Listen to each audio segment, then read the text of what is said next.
Good afternoon and welcome to Brussels Press Club on behalf of the Press Club and EU Reporter. Some of you may have noticed that there's an election going to happen soon.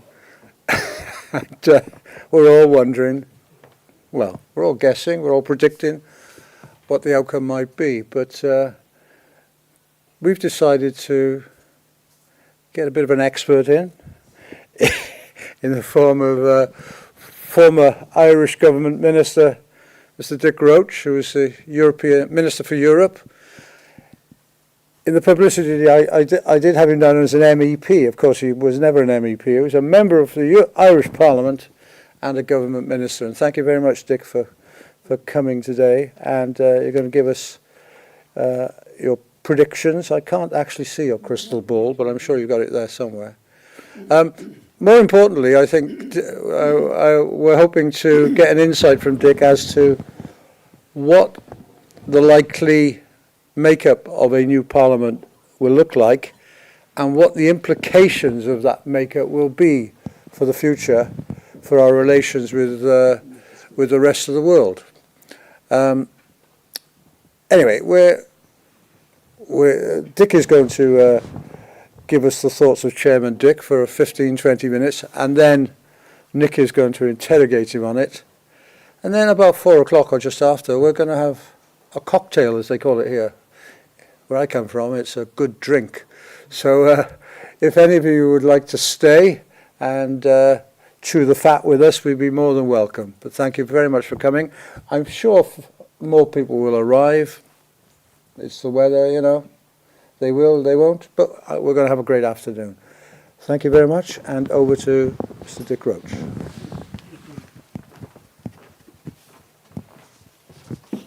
Well, I hope nobody came expecting to be given tip-offs for betting on the thing. I'm going to talk about what I regard as the strength, the weakness, and the unrealised potential of the Parliament.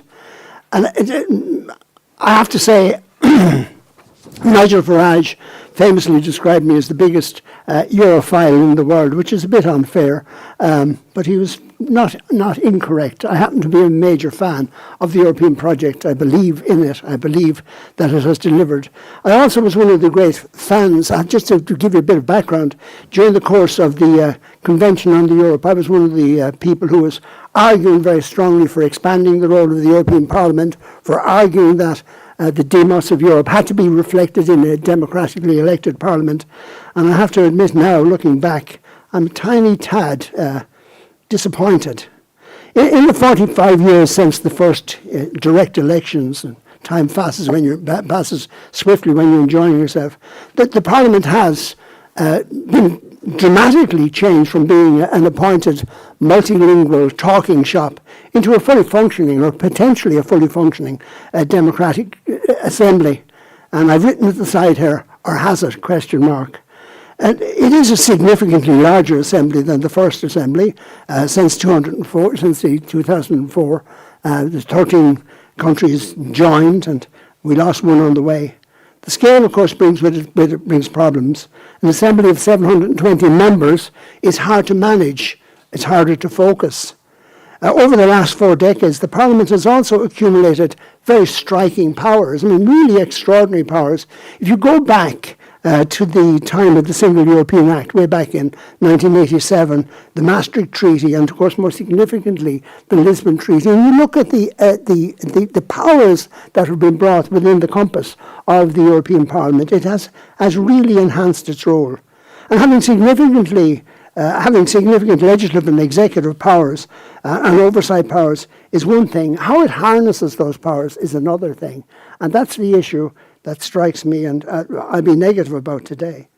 There is reason, I think, to be concerned about how the Parliament has exercised both its powers as a legislative body and its more importantly, its powers as a control agency, particularly over the Commission and the other executive agencies.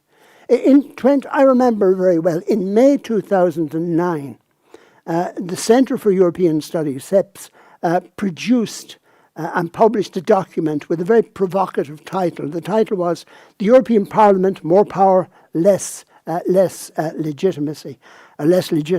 I was actually scared of this at the time because I was in charge of the second Irish treaty referendum, the Irish referendum on the Lisbon Treaty.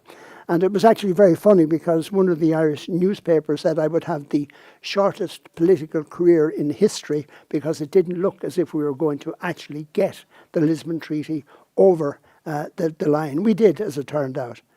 But the SEP study, considered the position of the Parliament, and it actually said that going into the seventh Parliament, it was flagging concerns what it caused the bureaucratisation of the legislative process. It concluded that the European Parliament had handled the influx of new members very well, but it raised some concerns about how it was handling its new role. What it said at the time is the work of the Parliament has become far more intricate, and so it was.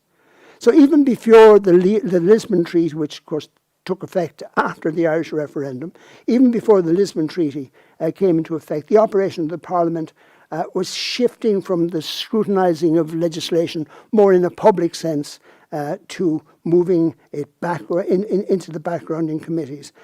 More and more of the work was being passed to committees. Each committee, and of course the current way the Parliament operates is very much a committee focus. Each committee has, as you're aware, a rapporteur. But when legislation comes from the Commission, it's passed to the Parliament, to the committee. Committees appoint rapporteurs. The various groups have shadow rapporteurs, and much of the work is done in that closed context. And then, of course, in addition to the work of the committees, you have the trialogues. I have my own I have serious issues about the trialogues. The trialogues where the Council and the Commission and the Council and the Parliament come together to try and organise an outcome, and that work is mediated by the Commission. My feeling is always that the Commission has more than a little thumb on the scales. So in a purely administrative terms, these arrangements make sense. They allow a diverse range of legislative work to proceed at any one time, and they speed up the whole process. But administrative efficiency comes with a series of downturns.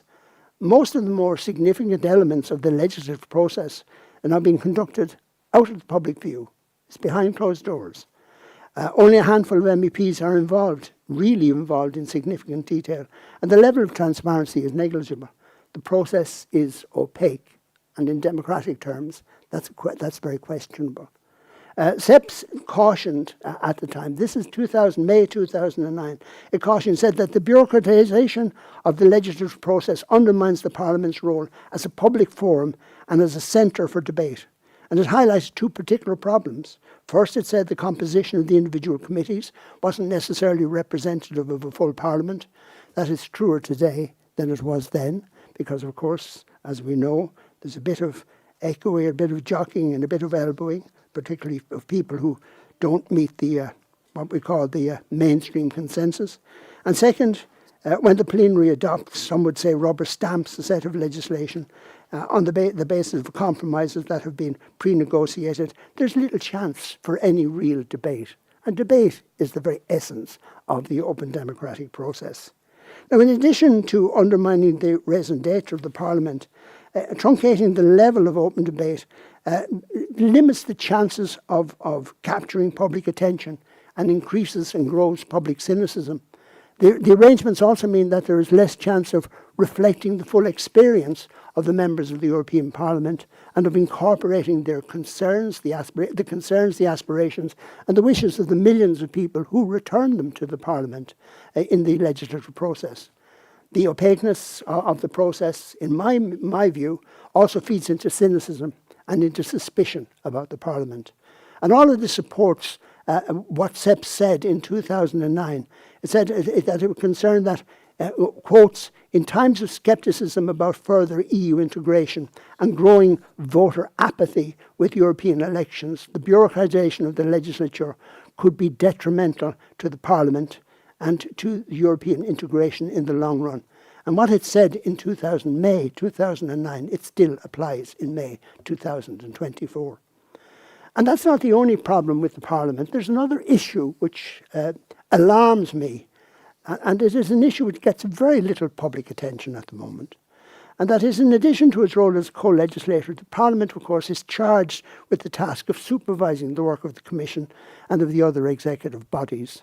The treaties provide that the Parliament approves the appointment of the Commission President. We had the pantomime of the Spitzenkandidat, and it'll be interesting to see what's going to happen there. It approves the appointment of the Commission. It's supposed to be able to censor the Commission and ultimately even to dismiss it. But the reality of it is that it does none of those things. Right? It has only on one occasion. That was when the gun was put to Jacques Santerre's head in March 1999, and the whole Parliament, the whole Commission stepped down. If you look at the legislative arrangements, you look at the treaties, it would suggest that the list of powers, the roles of the Parliament, it's impressive on paper. The amount of actual control exercised by the Parliament over the Commission is, however, extraordinarily limited. If anything, that capacity is being diminished. And it's been diminished, oddly enough, in no small way, particularly during the life of the outgoing Parliament, by the Parliament's own actions. It's bizarre. For years before I got mad and got into politics, I lectured, and we did comparative analysis of institutions. I cannot think in any part of the democratic world of a Parliament agreeing to limit its own powers, agreeing to cut its own powers, agreeing to shackle its own capacity, agreeing to handcuff its hands. I really can't believe it. But there is one. It sits in this city and occasionally in Strasbourg. So if anything, the capacity of the control capacity is being diminished. I think to give you an actual working example of this that anybody can look at is have a look at the issue of parliamentary questions and the way they're dealt with in the European Parliament. I have an interest in this because many years ago, during Ireland's very first presidency, as a young civil servant, I was involved in coordinating parliamentary question replies going to the European Parliament. PQs, parliamentary questions, in the Irish tradition, are where the essence of politics is done. It's where the excitement of politics is seen. And it's not just in Ireland. If you look at PQs in the UK, they bring a zest to Parliament. But not here. Not in Brussels, not in this Parliament. Over the last decade, there has been an active and, in my view, extraordinarily subversive attempt to suppress the parliamentary question system in the European Parliament. Three categories, most of you will know there are three categories of questions dealt with in the Parliament. There's oral questions for debate, and those are each question category is very tightly regulated. These are handled in the plenary session. Then there's oral questions. There's the oral questions that are handled during question time. And thirdly, of course, you have written questions. Question time is interesting. If you look at and make a comparison between the question time in the European Parliament and, for example, the question time in the House of Commons, it's striking the difference. Question time, which is often the focus of public attention in national parliaments, in the case of the European Parliament, is an extraordinarily constrained affair. A maximum of 90 minutes during Parliament plenary sessions is allocated to question time. During each question time, PQs on one or more what they call specific horizontal themes are taken. The themes on which questions will be taken are determined a month in advance, not much spontaneity there, and the text of the oral questions that are cleared for the agenda have to be given to the Commission at least 1 week before the Parliament question is taken. For questions that are going to the Council, the requirement is 3 weeks. Now, if you look at the question time, it's really interesting. An MEP is given 60 seconds to put a question. 60 seconds to put a question. If there's a supplementary question that arises, a legitimate supplementary question that arises from the answer that is given, the MEP is given the princely sum of 30 seconds. The council, the commission answering the question has 2 minutes to answer the question and a further 2 minutes for any supplementary questions. Now, I ask you, if you're dealing with a serious subject, how in the name of God could you possibly give any kind of depth to your inquiry in 60 seconds? The most practiced, sharpest, sharpest tongued lawyer couldn't get more than 3 or 4 sentences around it. Written questions are interesting because, unsurprisingly, parliamentary questions, oral questions, are not a big issue in the European Parliament. I looked up a figure, and I can't believe it's true, but it's on one of the websites. It said that there were only 57 oral questions taken in the European Parliament in 2023. You take 57 oral questions in a week in the House of Commons, and people in this city would actually suggest that, well, over here we're rather better than over there. However, written questions may be submitted by any MEP or by any groups of MEPs, and the MEPs, however, are again constrained. You can't ask any more than 20 parliamentary questions over what's called a rolling 3-month period, and questions are supposed to, if you actually you ask a maximum of 20 questions in a rolling 3-month period.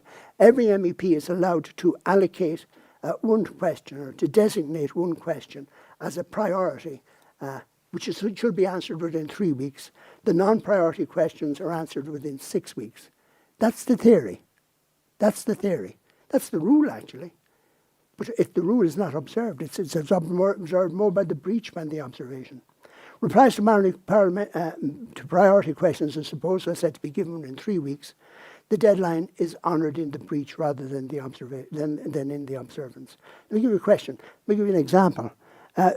In July of 2022, fairly serious issue was the subject of a parliamentary question from 4 MEPs that they designated the 4 of them that this would be a priority question. It dealt with a thorny issue. It was the communications between the Commission President and the CEO of Pfizer. This was the famous text messages where the phone got lost or the leprechaun ran away with it or something. The question which was asked in July 2022 and which should have been answered before the end of July 2022 wasn't actually brought up in the Parliament until March 2023. I can't think of a Parliament anywhere in the world where that would be accepted. I can imagine that if that happened in Dáil Éireann, there would be ministers being lynched on the lawn outside. You wouldn't get away with that. A priority question about suspending the EU-Israeli association agreement was submitted by 2 Irish MEPs, Claire Daly and Mick Wallace, and it was asked, it didn't receive a reply, it was asked last year, what didn't receive a reply for almost 6 months. Now, how you define priority, of course, is an elastic enough term, but 6 months is a long time to answer a parliamentary question that MEPs who have mandates suggest is priority. In addition to the casual approach to meeting the deadlines for delivering parliamentary question responses, the Commission adopts an even more extraordinary laissez-faire approach to the content of its answers. PQ responses are criticised as dodging the issues raised, as perfunctory, incomplete, misleading, dismissive, not infrequently bordering on the disrespectful, and occasionally the replies are downright lies, simple lies. Again, I can't think of a parliament anywhere in the world that would be tolerated. Let me give you an example. I think it was 3 years back, there was a disrespectful set of parliamentary questions, replies given in the New Zealand Parliament. The New Zealand members of Parliament from across the political spectrum went out and they wrote and they submitted 3,200 plus parliamentary questions to teach the government of the day that whatever your political colour, you respect the Parliament. I discussed in an EU Reporter article recently, I discussed a series of parliamentary questions lodged on what I regard a very serious question which have arisen about one of the executive agencies and advisory agencies of the EU, the European Insurance and Occupational Pensions Authority, EIOPA. Between March 2023 and February 24, the Commission answered 12 questions relating to that issue. The questions were asked from members from right across the political spectrum, from Renew, from ECR, from IND, from S&D. There were some questions who were put in by non-street members, and there were members put in by GUI, and there were questions put in by EPP members, and they didn't actually make it to the order paper. They answered 12 questions. Virtually all of the replies, in fact, I think virtually every one of the replies, failed to meet the 6-week deadline. All of the responses given could be described as inadequate. Links cited by the Commission in some of those replies led to documents that didn't exist. In other cases, they were led to documents that said access denied, or key paragraphs redacted. And the replies were defective. They were defective, they were evasive, and in some cases they were downright untruthful. There can be little doubt that the tenor and the content of those questions wouldn't be tolerated in other parliaments. It's hard to imagine how members in national parliaments would accept that. But what's bizarre about this case, and in fact about the whole issue of parliamentary questions in the European Parliament, is that members of the Parliament itself have been deeply involved in suppressing the process. You won't find that in any other parliament. The number of parliamentary questions lodged in the European Parliament peaked at 15,500 in the year 2015. Throughout the mandate of the 8th and the 9th Parliaments, the questions declined week on week, year on year. And in 2023, only 3,703 questions were answered in the European Parliament. In the 4 years 2020 to 2023, just under 20,500 questions in all were dealt with in the European Parliament. By way of comparison, between February 2020 and November 2023, over 200,000 parliamentary questions were handled in Dáil Éireann, the Irish Parliament. 200,000 as opposed to 20,000. Remarkably, the dramatic decline has attracted very little attention, and more remarkably still, as I say, a good degree of the pushback has come from the Parliament itself. In the extraordinary passivity here strikes me as utterly bizarre. In draft rules of procedure that were circulated in 2014, it was suggested that the Parliament, they contained a reference to maintaining the overall volume of questions within, quotes, reasonable limits. I don't know who was supposed to set the reasonable limits, but obviously the view was that 15,000 a year was too many. The draft, an internal memo produced by a staff member in the European Parliament, a person I know and respect, said that it was necessary to reduce access in some MEP activities, submitting parliamentary questions being one of those activities. I cannot believe that you would find that in any other parliament. And in April 2015, there's the most bizarre example of it all. In April 2015, a parliamentary question was submitted by an S&D member who served as the shadow rapporteur on the 2016 budget. He referenced the fact, and I quote, "The number of written questions submitted by MEPs to the Commission is constantly on the rise. The flood of written questions must be a huge burden on the Commission." I just couldn't read those words coming out of the mouth of a member of Parliament anywhere else. Rather bizarrely, he then went on to say that he had managed to persuade the main political groups to reach a consensus on the matter, including the reduction of parliamentary questions. It's stunning. Responding, by the way, to that question, Commissioner Timmermans gave some very interesting insights. He did refer to the great importance that the Commission attached to the Parliament's right of democratic scrutiny. Nice. And he also went on and said that the ever-increasing number of questions does entail considerable costs to the Commission. When you go behind that, it's interesting. He actually said that the average cost per parliamentary question in Brussels, in the European Parliament, was then €490 per PQ. And he went further. He said, on the basis of the principle of collegiality, the reply to each written question in the process has to go through a process of what he called attribution, drafting, validation, inter-service coordination, collegiate endorsement, and finally translation. There's another word for that. It's massive bureaucracy. And if you want to save money, you cut out the massive bureaucracy. Now, to get to the point, there's a democratic cost to all of this. When SEPS published its working paper in 2009, the dynamic between the Commission and the Parliament favoured the Commission. It always has. SEPs concluded at that time that if the Treaty of Lisbon was ratified or were ratified, the Parliament would gain further ground within the institutional triangle of the European institutions. It's their word, institutional triangle, not mine.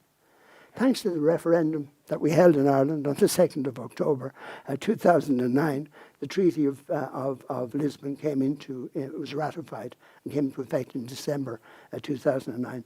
Nigel Farage famously stood on the steps of the Parliament as I was going in shortly afterwards and says, "There's the man who is responsible."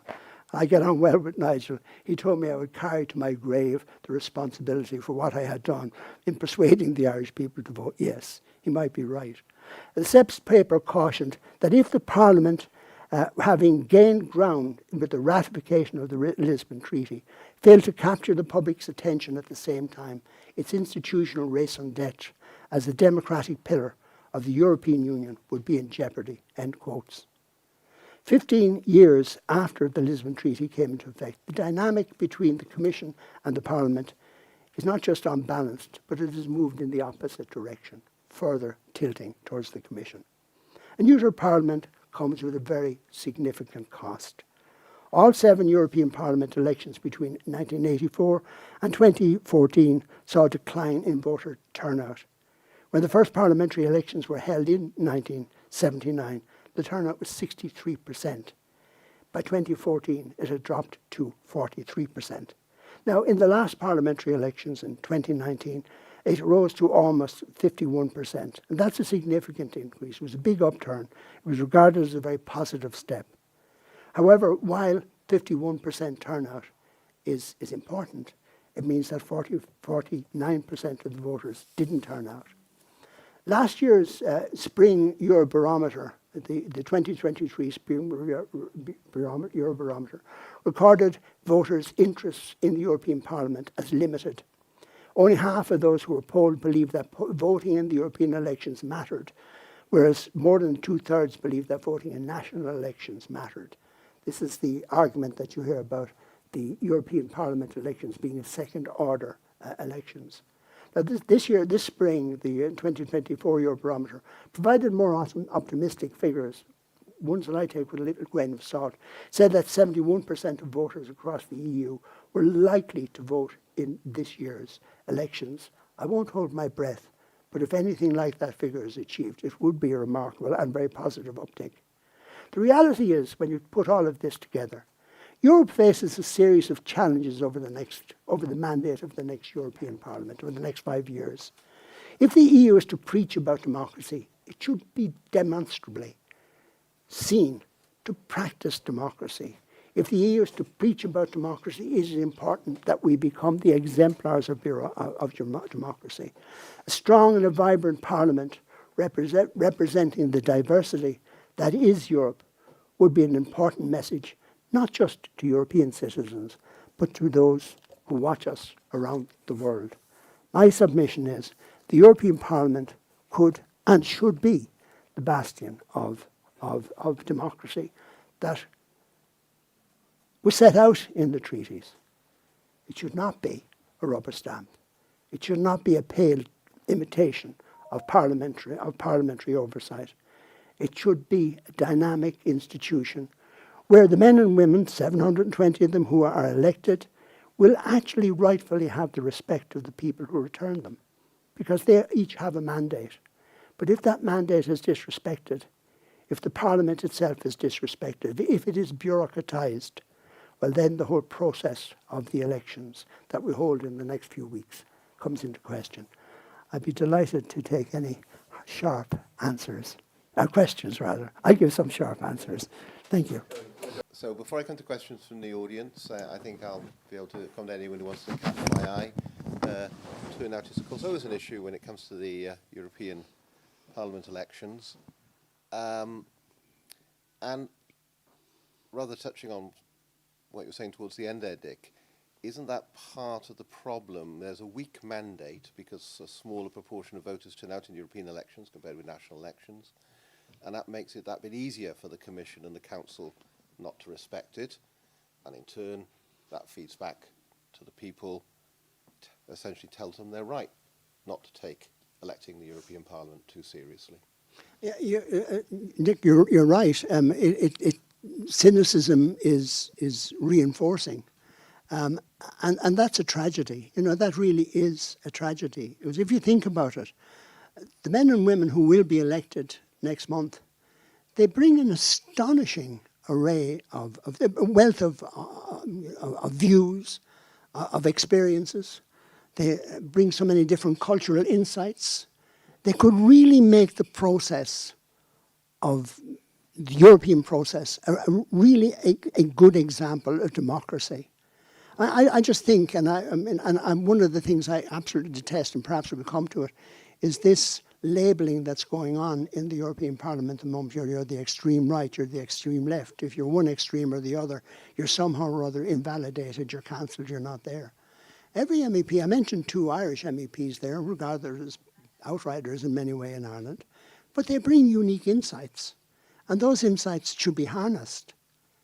Because if you don't harness them, if you ignore them, if you just actually rubber stamp what comes out of the Commission, then you get what we saw in Brussels and right across the whole of Europe recently, when people left their farms and drove in massive amounts to protest in this city and other cities, because basically they believed that the people who were making the laws weren't listening to them, weren't in touch with their views or their concerns. And, you know, if that's the case, what happens, of course, is people become more and more cynical. People, I recall in 3 referendum campaigns that I led in Ireland, people were talking about Europe being an autocratic, bureaucratic structure. And it wasn't there for us. It wasn't there willing to listen to us. And you know, if that message is reinforced by the way the way Europe does its business, well then we completely destroy the European project. So it is a very sensitive time. So we're left with what in a terrible phrase are sometimes called second-order elections, where people are prepared to take a punt, and particularly take a punt on populist parties whom they probably would never vote for in a national election, or certainly not in the same numbers. And then we end up with a slightly dysfunctional parliament. We can see the arguments already mustering about which group will work with who and which group won't work with that group if they cooperate. And so, well, really, how do we escape this, Dick? How do we make that leap to the kind of parliament that that you want? Well, I think it's very much up to if the 720 men and women who come into the parliament at the end of the election process decide that they're going to effectively have a long, hard look, particularly if they even go back and read the 2009 report by SEPS, they'll realise that there is something that needs to be done differently. You can't continue to do or to repeat the same mistake over and over again and hope that things will be better or right the next time. It won't. Basically, if we continue to do things the same way, we will simply descend, and it will become more cynicism. The Parliament will be. I mean, I'm regarded as a bit of an oddball in the Parliament because I insist on speaking to MEPs from every political group and none. In my view, in the last Parliament, the 705 members of that Parliament each had a mandate. Each was entitled to respect. Even if I personally disagreed dramatically with some of their views or the policies that were put forward by their political group, nonetheless I would speak to people. And I always learn something by speaking to people, because basically if you are prepared to listen, you will actually learn something. If you actually only commute from your mouth out and you close your ears, you're not going to hear anything. So I think if there was, I would like to see in the next Parliament, I would like to see people being more tolerant of each other's views. I have a bit of a fear, a bit of a concern about what's going to happen in the next Parliament if people in the smaller groups, the extreme right or extreme left, if they come in very large numbers and they decide to take their revenge on the more mainstream groups, and they treat those mainstream groups in the way that they perceive they were treated themselves, I think the Parliament could be a very chaotic place. I hope I'm wrong. I hope that doesn't happen. I hope that there's more maturity and that people see that if they squabble like rats in a barrel, basically we won't get anything done for Europe. And basically they're elected to do something for the people who trust them with their vote. I'm always an optimist, but there's a little niggly doubt at the back of my mind that we're going to get a more proactive Parliament than we've just seen. A couple of people have been very critical of the outgoing ninth Parliament and say it was one of the worst. I think that's unfair. I think that's unfair. I think the circumstances of this Parliament were difficult. But the new Parliament has a new page to write on, and hopefully it'll have the common sense to forget, as I say, past squabbles and realise that they're there to look after the hundreds of millions of Europeans who've elected them. I wonder if we almost need an element of chaos and crisis in order to get through to Parliament taking a long, hard look at itself and possibly, by the end of the 5 years, starting to make some of the progress you hope for. But obviously, in the meanwhile, the European project continues and global events continue, presumably with the Commission and the European Council continuing to take the lead and their rival presidents competing. How do you think the EU is going to fare in that world with Russia, with China, even the United States challenging the international order that the EU is so attached to? Well, you put your finger on it, because basically, if we end up with a chaotic Parliament, a council that takes a different view every 6 months, every presidency, we're not heading into a very happy place. Then you will actually be feeding into the cynics. The cynics who say, well, all of these, the council, the Parliament, mean nothing. It's all basically a big bureaucracy, which is very unfair to the Commission, because there's some very good people. And I hate the way the word bureaucracy is used automatically to dismiss the Commission. Some of the most talented people in Europe are over there. But if the other two institutions don't step up to the line and don't fulfil their treaty obligations, the only way the place will keep ticking over is if the Commission enhances its position. And I don't think that's right. We'll end up with exactly the same situation as happened in the United States, where Washington is completely distrusted, and where there's only one way that you go, and that's another downward slope, and that's not going to be useful for Europe. So the European Parliament, that it will be elected, has a big responsibility on its shoulders. The question will be, will it live up to that responsibility? Thank you. Okay, any of you like to ask anything? Gentleman at the back. Martin? I just wondered, Dick, you mentioned, you used the word revenge. What form could that take? What do you have in mind with, if you used the word revenge, didn't you? And how would that manifest itself, just briefly? And also, I wonder if you were to turn back the clock, maybe a few years or two, would you be tempted to become an MEP as sort of the same, motivation? And I wonder, is politics generally, or certainly at this level, attracting the calibre of young men and women, that maybe you'd like to see, or maybe people are being persuaded against moving into, politics because of the cynicism you talk about from the public and elsewhere, and choosing other career paths? If so, maybe that's another cause. None of my 4 kids were encouraged to go into politics. Politics has become a fairly toxic career now, which is very tragic. By the way, politics was fairly robust in my time too. We once found, I have a house with a drive that goes around the back of the house. We once found a car with guns in it parked around the back of the house. That was pretty serious. We had protests outside the home. So but we didn't have the toxicity that exists every day in social media, the viciousness there. I don't understand how people take it. But going back to your question about revenge, I actually dislike political labelling, and the attempt to cancel somebody simply because you don't agree with them. By attaching a label, you dismiss people's views. And unfortunately, there's a lot of that, has been a lot of that in the 9th Parliament. As I said, I personally always made a point, if I was going to the Parliament to talk about an issue, I try and talk to people from across the political spectrum. And unfortunately, within the Parliament itself, people are not willing to talk with each other. each other. So you don't get your views are not fully tested. If you only listen in an echo chamber to yourself, you're not going to change your views. I actually think that's terribly dangerous, and it must be terribly soul-destroying. Imagine for a moment if you were, I don't know, in one of the less celebrated groups in the Parliament and you had a really good idea.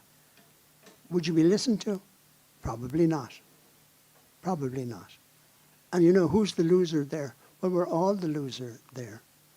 So it's hard to know how you get out of that cycle once you get into it, but we're in that cycle, and it would be a good idea if there was enough political leadership in the Parliament to say, no, look, we're here to do a job, let's do the job.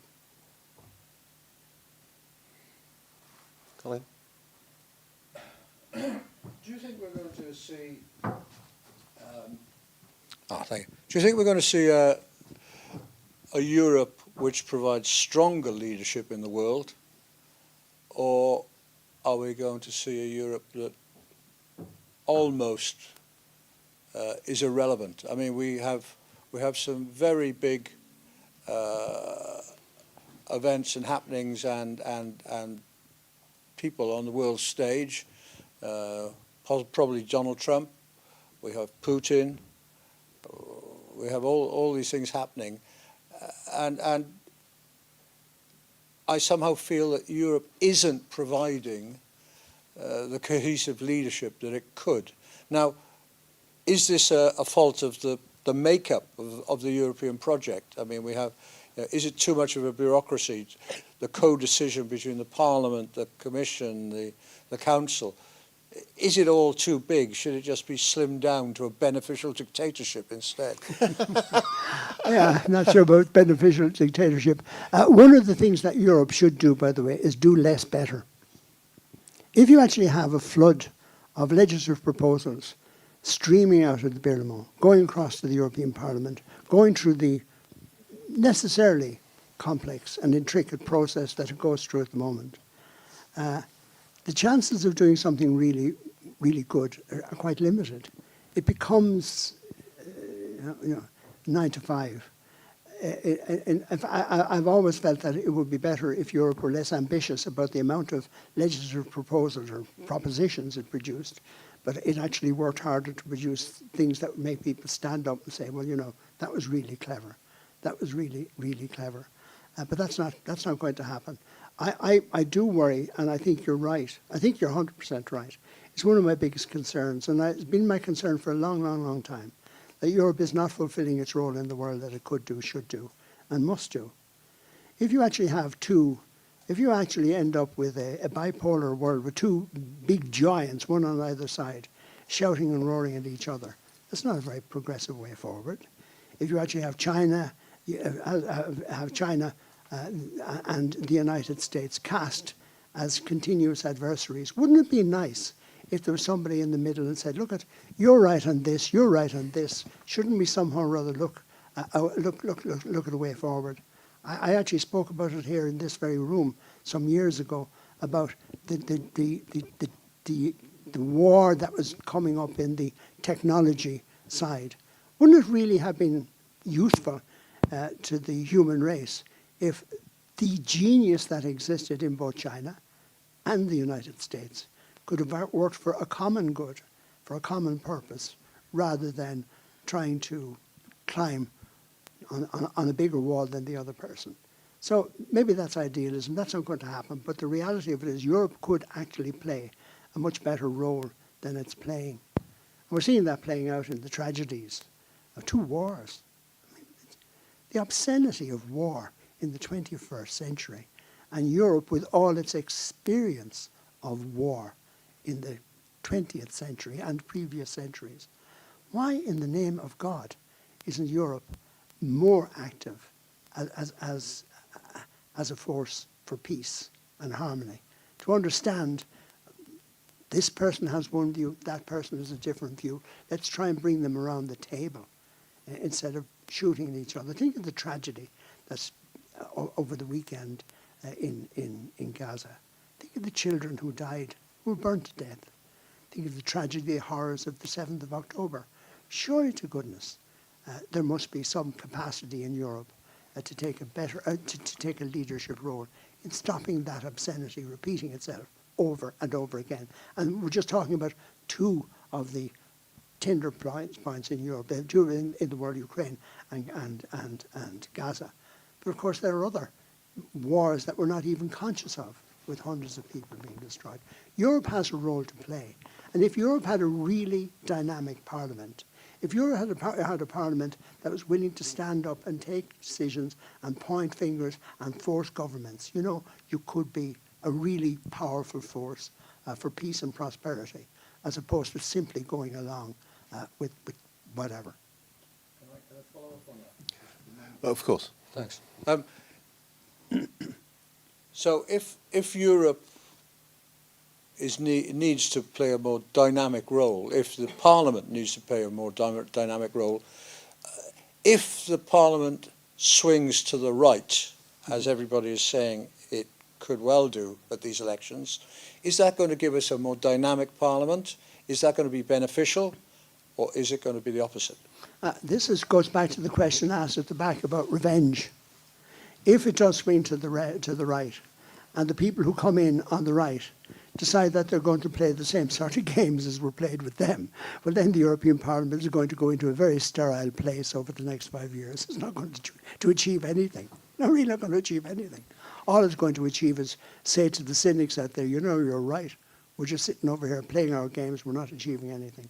So that's why I would hope that people will be less conscious when they come into the Parliament of the labels that they're coming in with, and more focused on looking for a common way forward. You know, there's wisdom in every political group. In my party, I was always regarded as the lefty. And I would be liberal in my viewpoint. I brought my parliamentary party into the liberal, into ALDE. There was a lot of criticism. I got a lot of stick over that. Still believe it was the right thing to do where we belong, because I don't like the left-right label, but the reality at the moment is, unfortunately, labels are all the order of the day, and I think they do cloud people's capacity to work together. I hope I'm wrong, but if we do have what people are now talking about, the time for revenge coming around, well, then the European Parliament's going nowhere. Someone else? Yes, please. The lady here. Yeah. Thank you. Just a very up-to-date question. Mr. Schulz, remember Mr. Schulz? He was president of the European Parliament for quite a while, socialist, German. He just declared that if Mrs. Ursula von der Leyen was not elected, then the presidency of the European Commission would go necessarily to the Greens. So how about that? Well, the answer to your last question is no, the people don't understand what's going on. I'll tell you something else. Most people aren't in the least bit interested in what's going on. They would actually like, people who go out to vote in my small town are not going to be worried about the leadership of the Commission or the Council or the leadership of the Commission or the Parliament. They are going to be interested in the policies that they produce. I have to confess, by the way, just to confess to you, during the Convention on the Future of Europe, I wanted a different way of selecting the President of the Commission. I wanted the overall control that the political powerhouses of Europe had to be ended. I actually wanted a system that would be, in effect, would actively involve the national parliaments of the member states, that there would be effectively an electoral college out of which would come the President of the Commission. I never had any faith in the Spitzenkandidaten process, and in fact it worked on the first occasion because it was convenient for it to work. It had to be cast aside on the last occasion. I'm not sure what's going to happen with the current President at the moment. I don't think anybody is. I have to say, in personal terms, I have no animus whatsoever towards the President of the Commission. I think she's done quite a good job. She's a very pleasant person to deal with, tougher than most people regard her, but whether her continuation in the position is the best course for Europe, I don't know. It would be much nicer if we actually could try and pick somebody who doesn't simply represent a label, but actually has something to say and to do.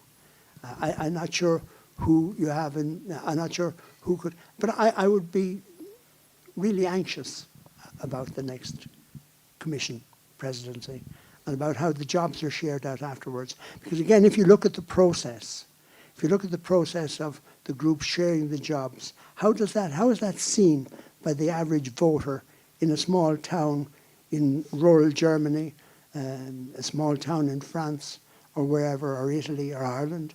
It's just seen as the same crowd fixing each other up. And that's not a good image. That's not what we need in Europe.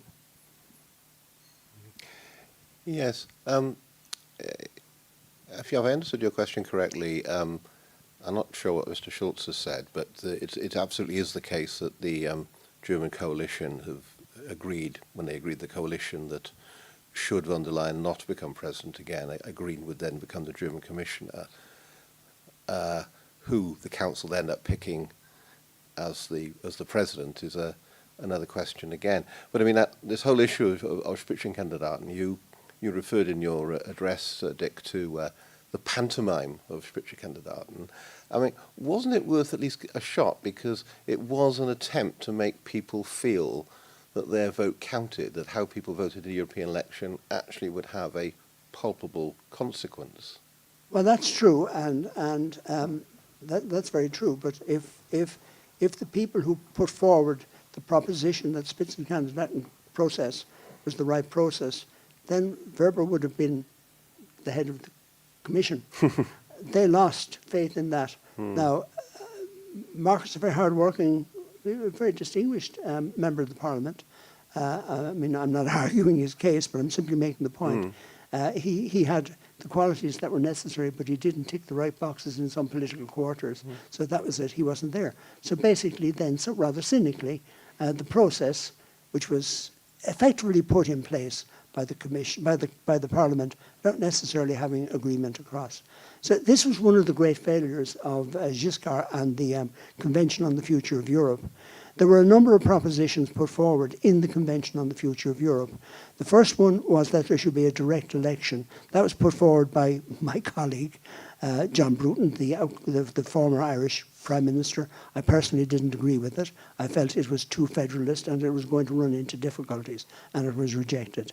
The second proposition was one put forward by the Friends of the Community Method, a group that I was involved in, led effectively, and we were talking about creating a different process, creating a process that would involve the national parliaments as well as the incoming European Parliament. That would have involved the candidates going and speaking to the national parliaments, either virtually or in person, and that it would have been a slightly longer process, rather more complex, but I think it would have produced some sort of democratic excitement. And what we ended up was neither. We ended up with the worst of all worlds.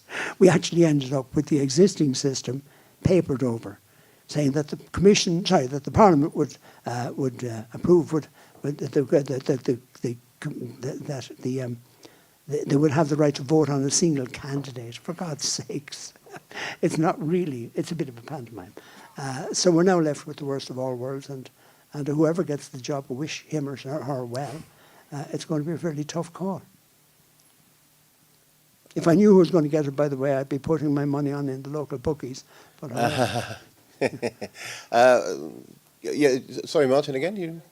I just wondered if, sorry to mention, it's not directly related, but you've mentioned him 2 or 3 times. The wonderful Nigel Farage, and I wonder how you explain briefly, it seems this continuing fascination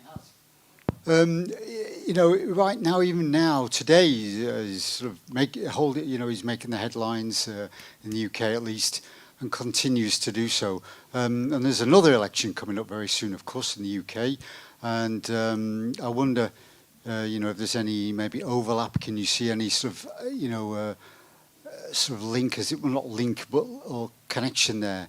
I mean, it often seems to me, I remember you from years ago, Dick, when I was chasing after you for quotes and other British or British MEPs. And I wonder, it seems to me maybe the exit of the Brits has somehow, been sort of linked to this sort of seeming decline, if you like, in if that's the right word, in the way the EP operates. And you talk about transparency, and the Brits were always very good, as I think you may agree, at holding the powers that be there and over there in the Parliament to task. And with their exit, that seems to have gone a bit now. And I wonder if if you agree that that's the exit is linked to in some way to that. Maybe do you ever see the Britain rejoining one day? If so, when? I wonder. Well, that's a long way off. I don't see that for some time. But you make a very good point. What the UK brought to Europe, particularly at the time, 73 when we were all coming in, and the idea of the European Parliament was crystallising, did bring a very powerful parliamentary tradition to Europe, which I think was never properly recognised. I can tell you many stories about myself and Farage. I always admired him because he was a person who had his own views. I didn't agree with him ever on anything, but I actually admired the fact that he was willing to actually argue his case. He did it very successfully. But there was a loss. When you lose a large partner, as happened with Brexit, of course, Europe did take a blow. But c'est la vie. You can't live in the past. You can't mourn forever over the departed colleague. You do have to get on and move on. And I think that the solutions lie in this city. We shouldn't be looking for some external force like the UK to provide us with answers. There are enough clever people coming in the European Parliament if they actually sit back and look at the system. And if they're genuine and sincere, and most of them will be, to actually produce a solution. Anyone else? Preferably not about Brexit or Nigel Farage? Okay, Colin. I'm going to include Nigel Farage. Oh, in this. dear me. Okay, that mic off him now. I mean, is the reality, Dick, that He was just trying to. it's Nigel Farage for you? It probably is. Is the reality that part of what we've been discussing is that the past Parliament in general and the way it works has been too bland, and the reality is that would you agree that the average voter throughout the world likes bigger than life, charismatic, orange-haired people. Yeah, orange, whether it's orange hair or, I mean, they've all got look, the big people of the world have got a massive amount of charisma. You may not like what they've got. I mean, Putin clearly has it in some shape or form, rightly or wrongly. Donald, Nigel Farage, hate his politics, but I'd sit in a pub and discuss it with him any day of the week. He's a larger-than-life, charismatic character. I'm sure, in his own way, President Xi Jinping is probably that, but I mean, I'm never going to get close enough to find out.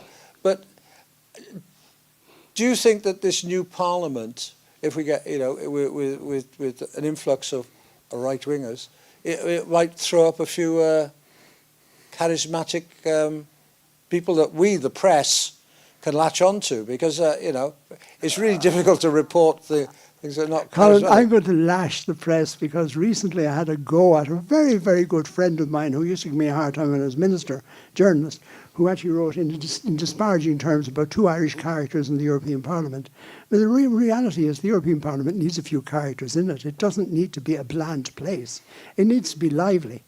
That's why there should be more action on the floor. There should be less of this BS nonsense about, the trilogue said this, the trilogue said that, blah-de, blah-de, blah. Who can be excited about any of that? You do need some excitement in the Parliament. That's why I'd like to see perhaps less being done and more drama. Yeah, a bit more drama.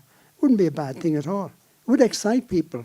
It would encourage them to actually become involved, become active, look at Europe and see it as something. I mean, my heart would be broken if I find out at the end of this, well, on the 10th of June when we're doing our session here, right? That there's more interest in the local council elections in parts of Ireland than there is in the European Parliament elections. It's such a tragedy that we should be talking in these terms. It's a terrible tragedy because the democracy that's represented in the European Parliament, with people who have sincere people, different political views, 27 different states from across the world, and these are not, okay, the US has 50 states, but there's a difference. The federated system grew up together, but these people have had these extraordinary history that is represented in Europe, the extraordinary realities that have been the last 100 years in Europe. And this is all brought to Brussels and to Strasbourg by the people who come from these elections. Isn't it tragic that we're not plugging into that? We're not getting the sense, the vibrancy of Europe, and that we have a parliament that people regard as, well, a bit bland. Not just a bit bland, very bland. Because it's not very bland. It could be a great force worldwide, not just in Europe. It could actually be an exemplar of how things could be done. And it should be seen as that. It really should. If you look at the wealth of experiences, look at nations that are now sitting down together in Europe. I mean, it was John Hume who said that the European project was the greatest peace project that the world had ever seen, and he was right. John Hume also was the man who said when he sat down beside Ian Paisley, Ian, we're all paddies now. And it was right. I remember as a minister when I was warned that Paisley was going to have a go at me during the Irish presidency when the Irish language was being made, giving its recognition. And I cutely went and learned a few words in Scotch Ulster so I could say it. And Paisley laughed and laughed. And I went to see him afterwards. And I actually even went to his very last public appearance. And I realized he wasn't what I had always grown up to believe he was. He was different. He was a human being. He was different than I was, different views. He had different experiences. But wouldn't it be a great world if those differences, instead of people standing in different corners and shouting at each other, could somehow or other come together? Paisley and John Hume were a case in point. I remember Paisley actually coming to the south of Ireland for the last official function that Bertie Ahern, the leader of Fianna Fáil, was attending 10 years ago, 10 years before that, 10 months before that. It was unimaginable that would happen. So that's the magic that can come when you put people of diverse views together in the same room and they can get on. And, Europe, that's the tragedy of the European Parliament, that essence, that magic is not actually captured enough. Please. Lady here. Thank you. Again, excuse me, sir. In Ireland, we always call each other by first names, and my name is Dick. My name is Anna. Anna. I am still a freelance journalist, and my last name is still Aristi. And it just reminded me, by talking about the trilogue, that there is a commissioner that is in charge of the relations between the institutions. His name is Maros Šefčovič, if they haven't changed his mandate till now, unless I'm not updated. And I would like to know if you agree with such a post, such a function, I mean, a commissioner, which is dedicated to the sort of relation between the three fundamental institutions, and I suppose others also. That was my question that came to my mind listening to you. Thank you. Well, I know the Commissioner, and I've had dealings with him in the past, and it's an interesting role. and whether it's positive or negative can only be judged by the outcome. And he has a long way, he has a lot of work to do still at interinstitutional. But there's no harm in having somebody there to resolve the interinstitutional differences. I mean, I do have some issue. I think I mentioned it, and I meant to mention it if I didn't. It's reuniting, being a link. It's not necessarily about conflict. Yes, it's not about conflict, but in fact, his role is actually a more bureaucratic role, because his role is to try and make sure that the institutional structures work better than they're actually working. And we'll know. It will take a little while to know if that role is being fulfilled. Okay. Do you agree with having that function? I don't disagree with it. If it worked, it works. I don't disagree with it. We Depends are on the results. moving in a very smooth way into the sort of conversation we perhaps be having over the cocktail. So unless anyone else's hand shoots up, no. Okay. As Dick was reminding me, he and I will be at the European Parliament when the results come in. Go to the reporter website. It'll look a bit different to usual, and we'll have live updates and some guests and some other surprises on the night. So join us then, and thank you, both those of you who tuned in and those of you who came along. Thank you very much.